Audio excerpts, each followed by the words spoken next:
Everyone, good morning po sa inyong lahat. Welcome back to our YouTube channel.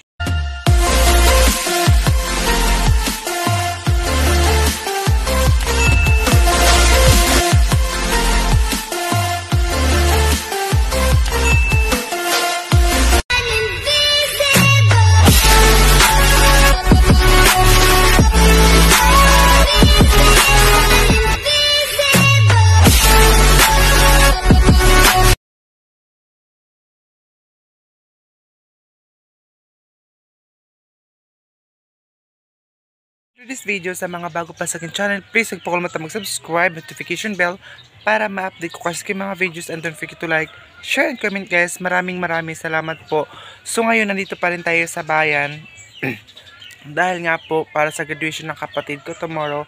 Pero alam niyo po ba ngayon guys, sana hindi din kayo ma-stress. Kasi ako, kagabi pa ako talaga stress. Kaya, hindi ako makatulog. So, sakit na nandito ko guys. Dahil may masama po talagang nangyari.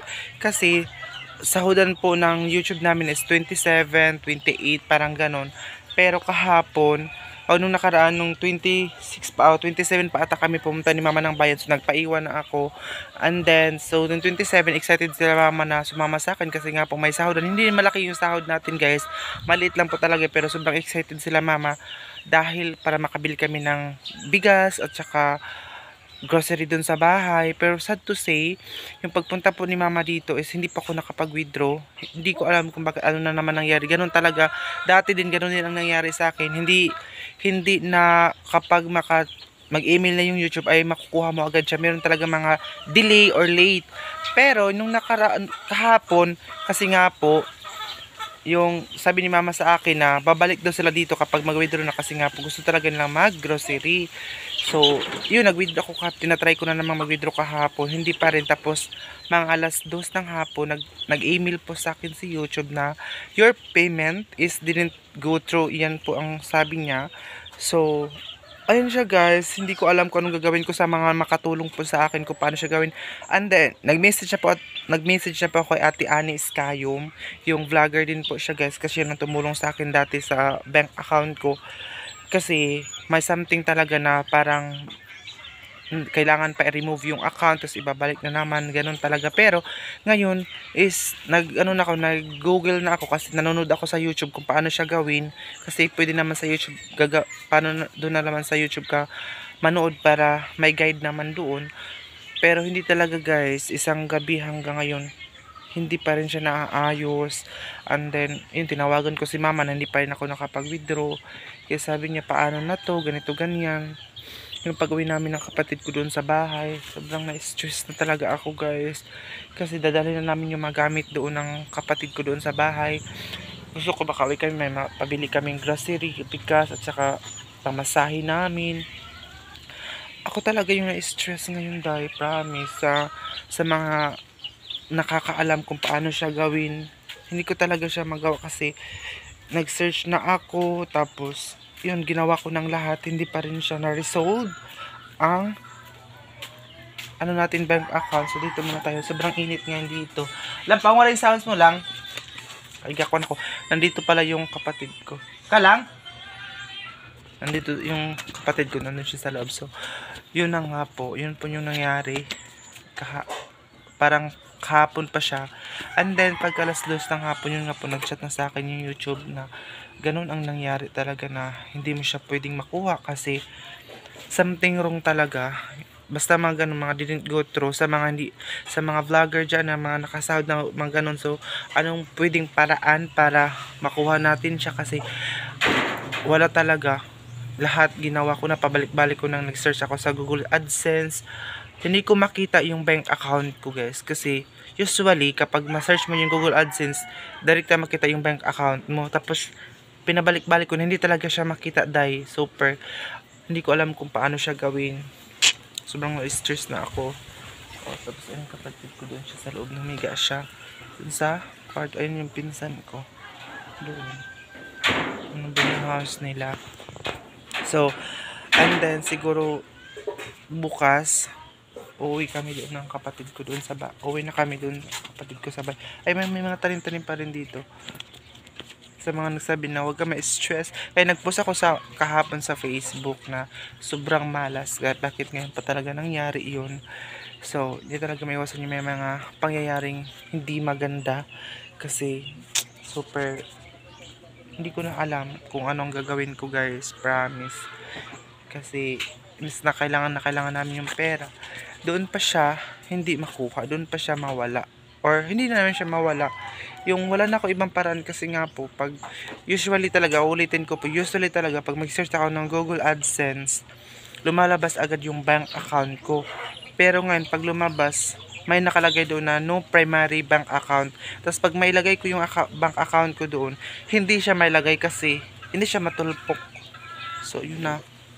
Yun ang problema natin today. So, nandito pa rin ako sa bayan. Hindi ko alam kung paano siya i-resolve. Nag-email na ako sa YouTube kung paano siya i-resolve. Pero wala pa rin silang response kung ano yung dapat kong gawin. So, sana tulungan niyo ako guys sa mga nakakaalam. Mag-message po kayo sa akin sa Facebook. Ayun po yung Facebook account ko. Guys, please mag-message po kayo sa mga makakatulong sa akin. Kasi although hindi talaga siya malaki yung pera na kukunin ko sa YouTube. Pero makabili na kami ng bigas nun sa bahay. Tsaka pangangailangan namin. And then, na si mama, need talaga niya kasi mag-fellowship sila ng simba kasama na kanina nga, tinawagan ko siya na parang naiyak na din yun si mama kasi sabi niya miss na gusto niyang pumunta doon sa fellowship doon sa Cagayan ngayong next week doon sa Cagayan hindi siya makasama dahil wala siyang pera yun nga inaasahan namin talaga so Diyos ko paano ba to hindi ko na talaga alam nagpabalik-balik na ako ng search talaga ayan so again sa mga nakatulong sa akin guys i-add nyo ako sa Facebook i-message nyo po ako so maraming salamat po guys, i-tour ko muna kayo dito sa boarding house ng kapatid ko. So, ito pala yung bahay na may-ari doon. Tapos ito yung mga alaga nilang mga aso. Actually, na-miss ko na si Chloe. May manok dito. Ayan, ito yung daanan palabas sa punta doon sa kalsada. Kasi papasok ito. May mga niyog dito. Kung gusto mo lang kumuha ng niyog. And then, ito na yung boarding house ng kapatid ko. Walang ano dito guys. Kasi mga magpipinsan lang dito. Magpipinsang lang po kami dito. May kalabasa dito. Oh. Ayan.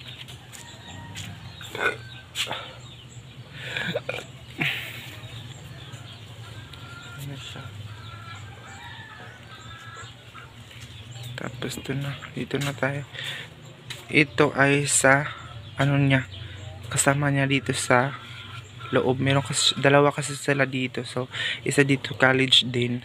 So, yun ang kwarto niya tapos yung kapatid ko dito sa loob. Ayan na guys yung kapatid ko. Ano siya, may ubo, sipon at nilalagnat din siya. Ayun. Ito ay ilalagay na namin ito mamaya sa bag or sa carton kasi dadalhin na namin yung mga damit niya dun sa bahay. Hanggang na yan. May ano siya guys, nararamdaman siya. Parang sakit yung ulo niya ba? Trangkaso ang tawag. Hindi siya tinatrangkaso kasi hindi parang trangkaso ato yung sakit niya. Ayun siya. Kasi nga po dahil sa init ako nga sinisipon din ako. Ayun yung room ng pinsan ko doon. Ayun sila. Pinsan ko yun guys at saka yung room. Ano dito yung lutuan kung gusto mo magluto dito. Ayun o. Tapos may hugas na. Maganda dito kasi may sala para gusto mong tumambay dito sa labas. Tapos medyo mahangin-hangin na dito kanina. Sobrang init. Ayun o. Medyo mahangin na ngayon dahil. Ayun o. Ayan. Mahangin na po dito ngayon. Ito parang CR ito dati pero winasak na. Maganda dito. Oh, may mga manok pa. Ito yung labasan doon sa kalsada pero mamayang hapon pa kami pupunta doon sa labas kasi kukunin namin yung tugan niya at saka sandal para sa preparation niya doon para bukas diretso na kasi maaga yung start nila bukas. So guys, yun yung may mga ubi dito, may mga gulay-gulay dito sa boarding house. May mga rolls, ayun, mga rolls yun guys na kailangan mo siyang i-follow. And then Dito muna ako guys, chika-chika muna tayo kasi hindi talaga ako makatulog dahil super dahil nga po sa nangyari sa akin. Miss na happy yun sila mama na sumama sa akin. So yun, alam nyo ba nung pagpunta namin yung kumain kami yung nakaraan na vlog ko, nagpunta kami nila mama talaga kasi gusto na talagang yun bumili ng mga groceries dun sa bahay. Pero alas 10 pa lang kasi usually talaga 27 talagang sahuran namin sa YouTube. Hindi talaga malaki sa totoo lang ang sahod sa YouTube. Pero makakatulong na sa pangangailangan namin dun sa bahay. But sad to say, alas 10 kami nag-withdraw sa yung video ko. And then, hindi pa pumasok. Lang ko sabi ko, mama, baka mamayang alauna or alas 3 ng hapon. So bumalik ako doon sa muna si mama, nag-ukay-ukay muna siya. Tapos sabi niya, sige, mag-ukay muna tayo kasi kapag meron na mamaya, anuhan natin yung babayaran natin yung mga inukay natin kapag meron ng nakapasok na yung sahod mo mamaya. So yun na, bumalik naman ako ng alauna, sinama ko yung kapatid ko dito. Nag-withdraw na, wala pa rin guys. So sabi ko, mama, umuwi ka na lang, baka hindi pa tayo makapag-withdraw. Sabi ko kay mama, sabi niya, na wala na tayong pamasahe nito, pabalik-balik, ganito, ganyan. So, yun, umuwi si mama. So, sabi niya, tawagan mo lang ako kapag maka-withdraw ka na. So, yung kahapon, nag-chat yung pinsan ko doon. Sabi niya, gusto daw ni mama makipag-usap sa akin. So, hindi ako nakapag-usap kasi nga po, hindi pa ako nakapag-withdraw or hindi ko pa nakuha yung pera. So, nung hapon, nag-decide ako na punta doon sa bank kasi malapit lang naman dito ang bangko. Wala pa rin. Tapos yun nga, nag-email na sa akin yung didn't go through daw. So, Diyos ko, wala talaga tayong makukuhang pera ngayon. So, yun hanggang ngayon, hindi ko pa alam kung ano yung dapat kong gawin, kung ano yung gagawin talaga guys. Kasi, need talaga namin yun kasi kung hindi yun makukuha, guys, mag 1 month na naman, babalik yun sa 1 month before mo makuha. Kaya, sobrang talaga ako, nalulungkot ako kahapon kasi makita ko yung lungkot ni mama dahil excited siya. Tapos yun na nga, tapos gusto niyang sumama doon talaga sa fellowship nila. Yun ang inaasahan namin kasi 2,000 ang magastos kasi sobrang layo dito ng Cagayan. Malayo ang Cagayan dito sa amin, Cagayan. So gusto nang pumunta doon kasi nga doon sila mag-fellowship, palang 1 week sila doon. So ang need niya na pera is 2,000 pesos. Kaya makasold na sana yun kung makuha natin yung sahod natin. Pero Diyos ko, sobrang talaga ako guys. Parang napapagod ako na hindi ko alam kung ano yung gagawin ko. Kasi yung excited, yung akala mo na meron na kasi palagi naman kami maka-withdraw. Yung sumasama ko si mama dito, yun lang talaga na hindi talaga siya nakuha dahil kaya nalulungkot talaga ako dahil kay mama. Yung sobrang saya ang saya niya galing dun sa bahay, tas napalitan ng lungkot. Yung parang malungkot yung parent mo, tapos parang maapektuhan din ako guys dahil mama's girl talaga ako guys. Mamahan talaga ako. Yung malungkot yung mama ko, parang malungkot din ako.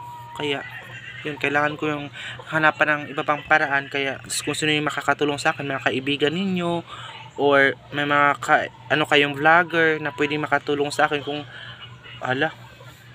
may aeroplano na dumaan na makatulong sa akin, please tulungan niyo ako na ma-resolve talaga yun. Kasi hindi talaga nag-google na ako, nag sa Chrome, nag-search na ako, tinatry ko na lahat, wala pa rin guys. Hindi talaga makita yung bank account ko. And gusto kong shoutout kay Tita Lovelisting. Gusto ko silang i-message kasi sila Tita Lovelisting na-open nila yung bank account o yung Google ko dati. Gusto kong magpatulong doon sa kanila. Ayan. So sana sa mga may alam doon, madagdagan na itong pimples natin dahil kasi sa stress. Ayan. Stumble ako dito pero wala. Stress dahil. Ayan kapatid ko din, hindi kayo makalabas, gusto namin mag-snacks pero tipid muna kami sa pera ngayon, baka hindi kami makauwi.